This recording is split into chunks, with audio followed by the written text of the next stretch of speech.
And we move on now to Got a Call. Yeah, Rob, I want to kind of take a U-turn on the gotta call, right? We normally talk about the calls I get where I suss out certain situations and I introduce people to the right person at the right time. Well, I personally have been getting this voicemail message about my loan that's in underwriting. You must call back and, finalize the file. And I'm sitting back thinking, I didn't apply for a loan. I have no loans pending right now, yet every day I'm getting this message that my file's in underwriting. So I'm thinking, do I call them back? What do I do? And I picked up the 949 area code, and it was a AI chat bad actor. Oh boy. So I think what we want to do is put the PSA out there again, that there are bad actors out there. And when you're dealing with technology, there's going to be people who are going to use those tools for the good, and there'll be people that will use those tools for the bad. So what did I do?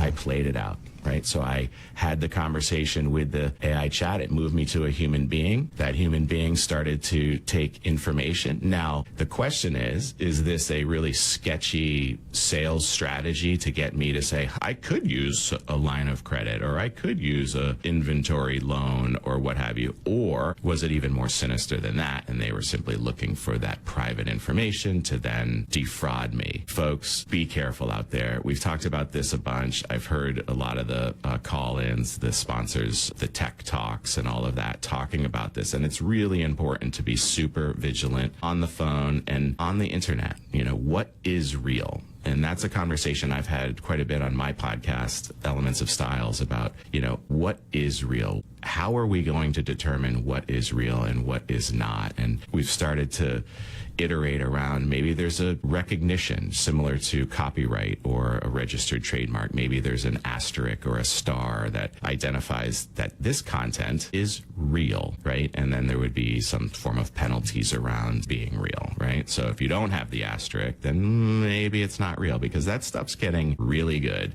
and it's really tricky. Be super vigilant. There are bad actors out there, and AI is a really impressive tool that we're going to be able to elevate humanity with. However, there are bad actors out there, so be warned and be vigilant. That's all.